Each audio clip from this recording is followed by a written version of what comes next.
জানা sir YouTube চ্যানেলে তোমাদের সকলকে স্বাগত জানাই। আজকে তোমাদের আরেকটা অভিনবত্ব টপিক, কম্পিটিটিভ পরীক্ষার একদম অনবদ্য টপিক, সেই ল্যান্ড রেভিনিউ সিস্টেম। কোম্পানির আমলে ভূমি রাজস্ব ব্যবস্থা, বিশেষ করে ওয়ারিং হেস্টিংসের আমলে 5 সালা বন্দোবস্ত, 1 সালা বন্দোবস্ত, লর্ড কর্নওয়ালিসের আমলে 10 সালা বন্দোবস্ত, চিরস্থায়ী বন্দোবস্ত। পরবর্তীকালে আমরা দেখব একের পর এক রায়তওয়ারি, মহলওয়ারি, ভাইয়াচারি এবং অযোধ্যার বুকে তালুকদারি বন্দোবস্ত চালু হয়েছিল। টোটাল এই ল্যান্ড রেভিনিউ সিস্টেমের উপরে একটা সুনির্দিষ্ট পরিকল্পিত ভিডিও ব্যাখ্যা দেওয়ার চেষ্টা করব। পূর্ণাঙ্গ ভিডিওটা, সম্পূর্ণ ভিডিওটা মন দিয়ে শুনবে। কম্পিটিটিভ পরীক্ষায় এখান থেকে প্রত্যেকটি প্রশ্ন অত্যন্ত গুরুত্বপূর্ণ, যে কোনো পরীক্ষায় আসছে। বলা বাহুল্য, যদি চ্যানেলটা ভালো লেগে থাকে অবশ্যই সাবস্ক্রাইব করবে, বন্ধুদের ভিডিওগুলো শেয়ার করবে, আর একটা লাইক, একটা কমেন্ট করবে, এইটুকু আশা রইল। প্রত্যেকে জানা স্যার পার্সোনাল যে নাম্বার 9903209080 এই নাম্বারে হোয়াটসঅ্যাপ করবে এবং তোমরা ডিমান্ড করবে কোন কোন টপিক, সেগুলো আস্তে আস্তে করে আমার সময় করে ঠিক উপস্থাপন করার চেষ্টা করব। আর যারা জানা স্যারের ইন্ডিয়ান হিস্ট্রি বই বা নেটসের ভারত ইতিহাস বইটা পড়ছো, বারংবার মন দিয়ে প্রতিটা পাতা, প্রতিটা টপিক পড়ে যাবে। অন্যান্য বই থেকে হাজার গুণে তথ্য এগিয়ে রয়েছে, কনসেপ্টগুলো ক্লিয়ার কিন্তু রয়েছে। যে যাই বলুক, জানা স্যারের কথা বিশ্বাস করে একটা বই স্টাডি করো, ইন্ডিয়ান হিস্ট্রি বা নেটসের ভারত ইতিহাস। এই টেক্সট বই প্রাচীন, মধ্য, আধুনিকের ক্ষেত্রে আপনাকে যে তথ্য সমৃদ্ধ দিবে, যে গল্পগুলো দিবে, যে সাইন্টিফিক ব্যাখ্যাগুলো দেবে, ভারতবর্ষ কেন পশ্চিমবঙ্গ ছেড়ে দাও, তোমায় কেউ সাহায্য করতে পারবে না। এই বইটা কিন্তু স্টাডি করুন, আর প্রত্যেকটা ভিডিও কিন্তু বারবার ফলো করবে। অসংখ্য ভিডিও দিয়ে যাচ্ছে, প্রচুর ভিডিও দেওয়া হয়েছে। যারা একেবারে নতুন বা নবাগত, তার পুরনো ভিডিওগুলো বারবার করে শুনবে। অনেক অনেক তথ্য, ইনফরমেশান এবং সহজ প্রাচ্য হবে টপিকগুলোর প্রতি। শুরু করছি আজকে কোম্পানির আমলে ভূমি রাজস্ব ব্যবস্থা। সেটা প্রত্যেকে তোমরা দেখে নাও টপিকটা কি আছে। এই ভূমি রাজস্ব ব্যবস্থায় প্রথমেই বলবো যে নামটি, তার নাম ওয়ারিং হেস্টিংস। 1772 সালে তিনি চালু করেছিলেন ভূমি রাজস্ব ব্যবস্থা প্রথম। তার নাম হচ্ছে 5 সালা বন্দোবস্ত। ছোট্ট করে বলে দিই, এই ওয়ারিং হেস্টিংস দার্জিলিং ভ্রমণ করতে গিয়েছিলেন। ফেরার পথে নদিয়ার কৃষ্ণনগরে তিনি আশ্রয় নেন, আর কৃষ্ণনগর থাকাকালীনই নদিয়ার বুকে প্রথম চালু করলেন 5 সালা বন্দোবস্ত। তারপর সারা বাংলা তথা ভারতে ছড়িয়ে পড়েছিল। তো এই 5 সালা বন্দোবস্ত 1772। আমরা জানি 1772 সালে ওয়ারিং হেস্টিংস এসেছিলেন এবং ছিলেন 1785 পর্যন্ত। বলা বাহুল্য, আমরা জানি ওয়ারিং হেস্টিংসের আমলে দুটি বিখ্যাত আইন পাস হয়েছিল, 1773 রেগুলেটিং অ্যাক্ট আর একটি 1784 পিটস ইন্ডিয়া অ্যাক্ট। এছাড়াও অনেক আইন ছিল, দুটো উল্লেখযোগ্য আইন। আর এই 73 রেগুলেটিং আইন বলে বাংলার গভর্নরকে বা ফোর্ট উইলিয়ামের গভর্নরকে গভর্নর জেনারেল করা হয়। অর্থাৎ ওয়ারিং হেস্টিংস 72 থেকে 73 বাংলার শেষ গভর্নর, 73 থেকে 85 তিনি হলেন প্রথম গভর্নর জেনারেল। আর বাংলার প্রথম গভর্নর রবার্ট ক্লাইভ ছিল, আমরা সবাই জানি। সেই বাংলার গভর্নর বা গভর্নর জেনারেল ওয়ারিং হেস্টিংস 1772 সালে চালু করলেন 5 ইয়ার্স রেলমেন্ট। এটি একটি ইন্টারভিউ ধরা হয়েছিল, 5 সালা 1 সালা বানানটা বলো, সাল থেকে সালা। তাই তালবস্য অনেক বইয়ে পাই, আমরাও করি, কিন্তু পরে দেখলাম না, সাল থেকে সালা। তাই তালবস্য কখনোই নয়, দন্তেস্ব লিখবে, দন্তেস্ব একালো একা। তাহলে সাল বা ইয়ার, এই সাল থেকে সালা, তাহলে কখনোই আমরা তালবস্য লিখতে পারি না। তাহলে 5 সালা বন্দোবস্ত চালু করেছিলেন ওয়ারিং হেস্টিংস 1772 সালে। যে উদ্দেশ্য নিয়ে চালু করেছিল, সঠিকভাবে রাজস্ব কোম্পানি খাতে আসবে, কোম্পানি রান করতে পারবে, এগিয়ে যেতে পারবে। কিন্তু দেখছি রাজস্ব ঠিক মতো আসতে পারছে না। তাই 5 সালা 5 বছরের জন্য করলেও 3 বছরের মাথায় 1775 সালে ওয়ারিং হেস্টিংস এই 5 সালা বন্দোবস্ত কোন দিকে যাচ্ছে, রাখা হবে না হবে না, এই নিয়ে একটা রিভিউ কমিটি তৈরি করেছিল। 1775 সালে কি করলেন, তিনি 5 সালা বন্দোবস্তের উপর একটি রিভিউ করেছিলেন। সেই রিভিউয়ে ইতিবাচক সাড়া না পাওয়ায় মেয়াদ যখন শেষ হলো, তাক 72 সালে শুরু হয়েছে, আমরা সবাই জানি। তাহলে 5 বছরের জন্য, মানে কি 1777 সালে শেষ হয়েছে। যা শেষ হয়েছে 5 সালা বন্দোবস্তের নিজে যে চালু করলো, 5 বছরের মধ্যে অবসান ঘটিয়ে 1777 সালে, দেখো লিখে দিয়েছি, 1777-এ কি করলেন, 5 সালা বন্দোবস্তের নিজে অবসান ঘটিয়ে ওই বছরই 1 সালা বন্দোবস্ত চালু করলেন। 1 সালা কবে চালু করলেন, 1777। ভীষণ ইম্পর্টেন্ট। তাই 1772 সালে চালু করলো 5 সালা বন্দোবস্ত। নদিয়ার কৃষ্ণনগর থেকে চালু করলেন এই বন্দোবস্ত। 1775 সালে একটি রিভিউ তৈরি করে দেখলো কমিটি যে মোটেই ভালো পদক্ষেপে যাচ্ছে না। তাই 3 বছরের রিভিউ ভিত্তিতে 5 বছরের মাথায় 1777-এ 5 সালা বন্দোবস্তের অবসান ঘটিয়ে 1 সালা বন্দোবস্ত চালু করলেন। আর 1777 সালে এই বন্দোবস্তের অবসান ঘটিয়ে একসালা চালু করার পূর্বে আমিনি কমিশন গঠন করেছিল, যার ভিত্তিতে সঠিকভাবে রাজস্ব আদায়ের লক্ষ্য নিয়েছিল ওয়ারেন হেস্টিংসের দপ্তর। এই আমিনি কমিশনের উপর ডিপেন্ড করেই স্বাধীন ভারতবর্ষে 1950 সালে আয়কর ডিপার্টমেন্ট তৈরি হয়েছে। আয়কর বিভাগের মতো একটা কাজ করত ওয়ারেন হেস্টিংসের আমলে 1776 প্রতিষ্ঠিত আমিনি কমিশন, ভালো করে মনে রাখবে। আর 1777 সালে এপ্রিল মাসে পাঁচসালা বন্দোবস্তের অবসান করলেন এবং একসালা বন্দোবস্ত চালু করলেন। তারপর দন্তেস মনে রাখবে, এটা একসালা বন্দোবস্ত চালু করলেন। কে করলেন? Warren Hastings. তিনি প্রথমে স্থির করেছিলেন যে জেলা বা পরগনা বা গ্রামগুলির জমির কত রাজস্ব হবে তা যখন কোম্পানির জানা নেই, তাই জমি নিলামে বন্দোবস্ত দিয়ে জমির সর্বোচ্চ রাজস্ব কত হবে তা জানার চেষ্টা করা যেতে পারে। তাই ওয়ারেন হেস্টিংস এসে দেখছে যে কোম্পানির ডিপার্টমেন্টে, কোম্পানির হাতে, কোম্পানির বিভাগীয় প্রধানের হাতে কোনো জেলার, পরগনার, গ্রামগুলির জমি কত, সেখান থেকে কত রাজস্ব আছে, কিছুই রেকর্ড তাদের কাছে নেই। তাই জমিকে নিলাম বন্দোবস্ত করে জমিতে কত রাজস্ব আসতে পারে একটা তৈরি হয়ে যায়। এই উদ্দেশ্যে পাঁচসালা, এই উদ্দেশ্যে একসালা বন্দোবস্ত চালু করেছিলেন এবং 5 বছরের জন্য ওয়ারেন হেস্টিংস নিলামদারকে বন্দোবস্ত দিয়ে রাজস্ব ব্যবস্থায় একটা স্থিতিশীলতা আনতে চেষ্টা করেছিলেন, যে নির্দিষ্ট একটা ট্যাক্স কোম্পানির খাতে ঢুকবে। মনে রাখবে এইটা। এইবারে এই স্থিতিশীলতা আনছে, এখানে একটা টাকা রেকর্ড দিয়ে দিই, কার আমলে কত রেভিনিউ আসতো বা তৈরি হতো। এখন দেখো, ঔরঙ্গজেব যখন মারা যাচ্ছেন তৎকালীন বাংলায় ভূমি রাজস্বের একটা রেভিনিউ ছিল কত শিক্ষা টাকা?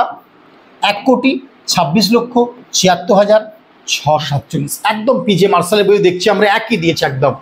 বাংলায় ভূমি রাজস্বের পরিমাণ ঔরঙ্গজেবের সমসাময়িককালে, মৃত্যুর কালে 18th সেঞ্চুরি একেবারে শুভ লগ্নে 1,26,76,647 শিক্ষা টাকা ছিল। আবার দেখো, মুর্শিদ কুলি খায়ের আমলে 1722 সালে দেখছি মৃত্যুর সময় দাঁড়াচ্ছে, কমে যাচ্ছে, এটা 1 কোটি একটু বেড়ে যাচ্ছে। তাহলে ঔরঙ্গজেবের আমলে 1,26,00,000, এখানে 1,42,00,000 একটু বেড়েছে, 1,42,88,126 শিক্ষা টাকা। তাহলে ঔরঙ্গজেবের আমলে কম ছিল, কিন্তু মুর্শিদ কুলি খায়ের দেখছি রাজস্ব কিন্তু ডেভেলপ করেছে। আবার যখন দেয়ানি লাভ করছে বক্সা যুদ্ধের পরবর্তীকালে 1765-এ দেয়ানি লাভের ডেটটা মনে রাখবে তোমরা, 12ই আগস্ট। তো 1765-এ 12ই আগস্ট কোম্পানি দেয়ানি লাভ করলো, এই সময় দেখা আরও ডেভেলপ, 1,26,00,000 থেকে বেড়ে 1,42,00,000 মুর্শিদ কুলি খায়ের আমলে। দেয়ানি লাভের সময় এসছে 1,60,29,091 শিক্ষা টাকায়। অতএব ডেভেলপ করছে রাজস্ব কিন্তু। আবার ওয়ারেন হেস্টিংসের আমলে 72 সালে দেখছে বাংলায় পাঁচসালা বন্দোবস্তের ফলে ভূমি রাজস্ব বেড়ে গিয়ে দাঁড়ালো, কত দাঁড়ালো বেড়ে দেখে নাও ভালো করে। ওয়ারেন হেস্টিংসের আমলে দেখো 1772-তে রাজস্বের পরিমাণ বেড়ে দাঁড়ালো 2,22,78,356 শিক্ষা টাকা, ডেভেলপ করে গেল, ভালো করে দেখে নাও।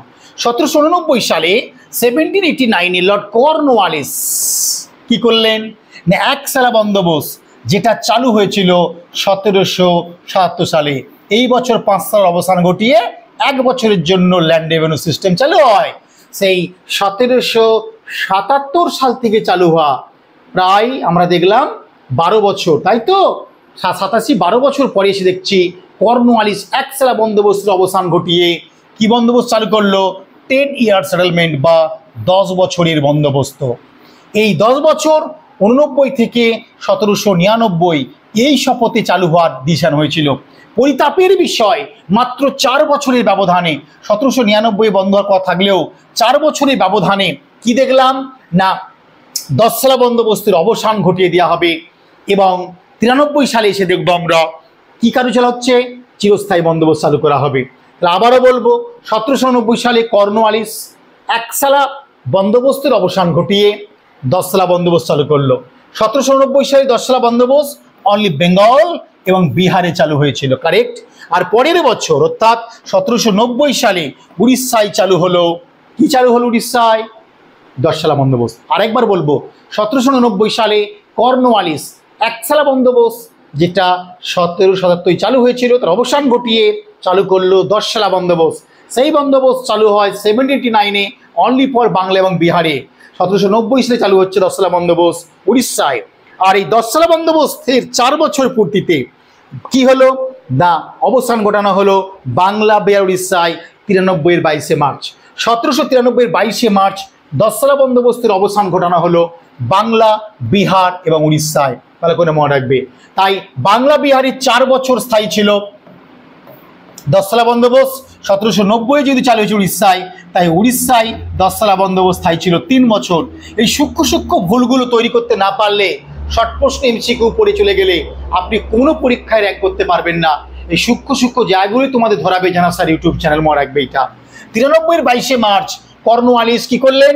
10 সাল অবসান ঘটিয়ে চালু করলেন চিরস্থায়ী বন্দোবস্ত। চিরস্থায়ী বন্দোবস্ত মাত্র 9 মাস স্থায়ী ছিল, অর্থাৎ 9 মাস কেন বললাম, মার্চে চালু হয়েছে, ডিসেম্বর মাসে বন্ধ করে দেওয়া হয়েছে বাংলা বিহারে, আর 94 সালে জানুয়ারি মাসে বন্ধ করা হলো উড়িষ্যাতে। মারাত্মক প্রশ্ন, রেলের গ্রুপ ডি প্রশ্ন ছিল চিরস্থায়ী বন্দোবস্ত বন্ধ হয় কবে? অবশ্যই 93 সাল উত্তর নেবে ডিসেম্বর মাস, চালু হয়েছে মার্চ, মার্চ থেকে ডিসেম্বর 9 মাস, মানে চিরস্থায়ী বন্দোবস্ত স্থায়ী ছিল মাত্র 9 মাস।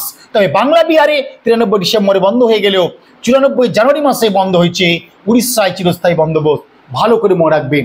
এরপরে আসি 1746 সালে একটা দেখবো, 93 একসালা বন্দোবস্তের অবসান ঘটিয়ে আমাদের চিরস্থায়ী বন্দোবস্ত চালু হচ্ছে, তার উপরে কিন্তু একটা পার্মানেন্ট সিস্টেম আনতে চেয়েছিল ইংল্যান্ডের বা বিলেতের পরিচালক সভা বা ডাইরেক্টর সভা।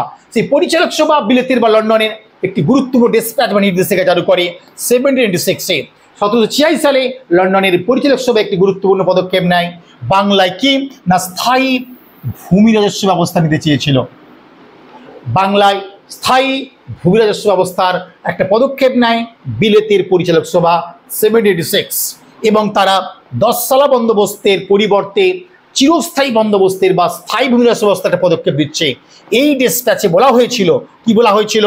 বাংলায় স্থায়ী ভিত্তিতে ভূমি রাজস্বের বন্দোবস্ত প্রবর্তন করা দরকার, অর্থাৎ একটা স্থায়ী রেভিনিউ আসবে, ভূমি রাজস্ব আসবে, একে লক্ষ্য রেখে ভূমি বন্দোবস্ত করা উচিত, পরিচালক সভা বলছেন 1786-এ। 2 নম্বরে কি বলল? এই বন্দোবস্ত যখন চালু করা হবে অবশ্যই জমিদারদের বা ল্যান্ডলর্ডদের সঙ্গে একটা বোঝাপড়া করা উচিত। 3 নম্বর কি বলা হলো? কোম্পানি যাতে নিয়মিত সুনির্দিষ্ট রাজস্ব পায় সেদিকে ব্যবস্থা করতে হবে। 4 নম্বর কি বললো? জমিদারদের প্রদেয় রাজস্ব স্থায়ী হারে নির্ধারণ করা উচিত, অর্থাৎ নির্দিষ্ট হারে যেন নির্ধারণ করা হয় প্রদেয় রাজস্বটা। এই বার্তাগুলো দিয়ে দিল 1786-এর। কে দিল? এই বার্তাটা দিল কিন্তু আর কেউ নয়, পরিচালক সভা। এবারে ইংল্যান্ডের রাজা 3য় জর্জের অনুরোধে, ইংল্যান্ডের রাজা তখন কে ছিলেন? George III। 3য় জর্জের অনুরোধে 1793-তে 1793 সালে কর্নওয়ালিসের আমলে ম্যাকার্টনি, নামটা মনে রাখবে, MACARTNEY, এই ম্যাকার্টনি নামটা প্রত্যেকে মনে রাখবে। ম্যাকার্টনি কি করলেন? বাণিজ্যিক লাভের আশায় চীনে গিয়েছিলেন। কোথায় গিয়েছিলেন? চীনে গিয়েছিলেন। তাহলে আবারও বলবো, ইংল্যান্ডের রাজা 3য় জর্জের অনুরোধে প্রখ্যাত মানুষটি হলো ম্যাকার্টনি, তিনি বাণিজ্যিক লাভের আশা, আরও বাণিজ্য ডেভেলপ করবে, ইংরেজ কোম্পানি আরও বড় হবে, চীনে গিয়েছিলেন। চীনের তৎকালীন সম্রাট কে ছিলেন? চিয়েনলুং, নামটা একটু মনে রাখবে। এই চিয়েনলুংয়ের সঙ্গে দেখাও করলেন সেই কর্নওয়ালিসের আমলের বাণিজ্যিক উপদেষ্টা ম্যাকার্টনি। তাদের সাক্ষাৎ হলো, সেই সাক্ষাতে ফিজিওক্র্যাক যে মতবাদ ছিল তার ভিত্তিতে চিরস্থায়ী বন্দোবস্ত চালুর সুপারিশ করে ফেললো। 1786-এ পরিচালক সভার একটা বিশাল বড় টার্নিং পয়েন্ট হয়ে গেল। ম্যাকার্টনি চীনে যাওয়াটা আরও টার্নিং পয়েন্ট হয়ে দাঁড়ালো। তার ভিত্তিতে ফিজিওক্র্যাক মতবাদের ভিত্তিতে চিরস্থায়ী বন্দোবস্ত ডিসিশন নিয়ে ফেলা হলো। পার্মানেন্ট সেটেলমেন্ট একটা ফিজিওক্র্যাক মতবাদের উপর ডিপেন্ড করা হলো, যে আইনটি তার নাম রেগুলেশন 7 অফ 1793, অর্থাৎ 7ম রেগুলেশন আইন 1793 জারি করে চিরস্থায়ী বন্দোবস্ত চালু করা হলো ফিজিওক্র্যাক মতবাদের উপর ভিত্তি করে। আর এই চিরস্থায়ী বন্দোবস্তের প্রথম সুপারিশ করেছিলেন স্যার জন শোর এবং জেমস গ্র্যান্ট। আরেকবার বলবো, জেমস গ্র্যান্ট এবং স্যার জন শোর প্রথম সুপারিশ করলো, তারপর ফিজিওক্র্যাক মতবাদের উপর ভিত্তি করে রেগুলেশন 7 আইন দ্বারা 1790-তে চালু করা হলো চিরস্থায়ী বন্দোবস্ত। 1746 সালে বিলেতের পরিচালক সভার উপর ডিপেন্ডস করে, ভালো করে মনে রাখবে। এবং এই যে সুপারিশগুলো পর্যালোচনা করা হলো চিরস্থায়ী বন্দোবস্তের জন্য, কে করলেন না বোর্ড অফ কন্ট্রোল। 1784-এ পিটস ইন্ডিয়া একবার তৈরি হয় বোর্ড অফ কন্ট্রোল, আর সেই বোর্ড অফ কন্ট্রোলের সভাপতি হেনরি ড্যান্ডাউস এবং ব্রিটেনের প্রধানমন্ত্রী পিট, এরা পর্যালোচনা করলো চিরস্থায়ী বন্দোবস্তের সুপারিশগুলো, ভালো করে মনে রাখবে। কে করলেন? বোর্ড অফ কন্ট্রোলের সভাপতি হেনরি ড্যান্ডাউস এবং ব্রিটেনের কন্টেম্পোরারি প্রাইম মিনিস্টার পিট, মনে রাখবে এটা। এই চিরস্থায়ী বন্দোবস্ত আমরা দুটো কথা বলবো, একটা টিআর হোমস, একটা পিজে মার্শাল। দুজন দুদিকে মতামত দিয়েছিলেন। কি মতামত দিলেন? টিআর হোমস বলছেন চিরস্থায়ী বন্দোবস্ত একটা দুঃখজনক ভ্রান্ত সিদ্ধান্ত, ভালো পদক্ষেপ ছিল না। তাই টিআর হোমস বলছেন চিরস্থায়ী বন্দোবস্ত একটা দুঃখজনক ভ্রান্ত সিদ্ধান্ত, এটা টি.আর. হোমস বলছেন। অপরদিকে পিজে মার্শাল বলছেন যে চিরস্থায়ী বন্দোবস্ত ছিল একটি দৃঢ় এবং সাহসিকতাপূর্ণ ব্যবস্থা। দুটো উক্তি কিন্তু হাই লেভেল এক্সামের ক্ষেত্রে ইম্পর্টেন্ট হয়ে দাঁড়াবে। তাই চিরস্থায়ী বন্দোবস্ত একটি দুঃখজনক ভ্রান্ত সিদ্ধান্ত বলছেন টি.আর. হোমস। পিজে মার্শাল বলছেন চিরস্থায়ী বন্দোবস্ত একটি দৃঢ় এবং সাহসিকতাপূর্ণ ব্যবস্থা। ভালো করে মনে রাখবে। এইবারে আসবো আমরা 30 বছর মেয়াদি যে বন্দোবস্ত চালু হয় তার নাম সেই রায়তওয়াড়ি বন্দোবস্ত। পরীক্ষায় দিয়েছিল রায়তওয়াড়ি বন্দোবস্ত কত বছরে চালু করা হয়েছিল, বহু লোক ভুলভাল করেছিল, আর ভুল আজকে হবে না। দক্ষিণ ভারতবর্ষে মাদ্রাজ প্রেসিডেন্সিতে, সাউথ ইন্ডিয়ায় মাদ্রাজ প্রেসিডেন্সিতে গভর্নর কে ছিলেন? টমাস মনরো এবং আলেকজান্ডার রেড। এরা চালু করলো রায়তওয়াড়ি বন্দোবস্ত 30 বছর মেয়াদে। ভালো করে মনে রাখবে। এই ব্যবস্থায় কৃষকদের সঙ্গে সরকারের সরাসরি যোগাযোগ স্থাপিত হয়েছিল এবং দক্ষিণ পশ্চিম ভারতে এই ব্যবস্থা সবচেয়ে বেশি হিট করলো। এই ব্যবস্থা বলতে রায়তওয়াড়ি বন্দোবস্ত চালু করছে টমাস মনরো এবং আলেকজান্ডার রিড। নামটা মনে রাখবে। সালটার বলতে হচ্ছে না, 1820 আমরা সকলে জানি।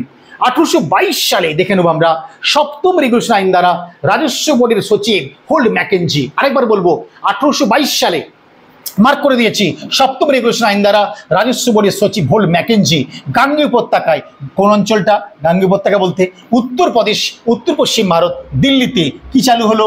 মহলওয়ারি বন্দোবস্ত। 1822 সালে চালু হলো মহলওয়ারি সেটেলমেন্ট। এটা চালু হলো গাঙ্গেয় উপত্যকায়। চালু করলেন হোল্ড ম্যাকেঞ্জি। কি ছিলেন? রাজস্ব বোর্ডের সচিব, সেক্রেটারি। চালু করলেন মহলওয়ারি বন্দোবস্ত। আর 1819 সালে এই মহলওয়ারি বন্দোবস্ত চালুর জন্য প্রথম সুপারিশ করা হয়েছিল।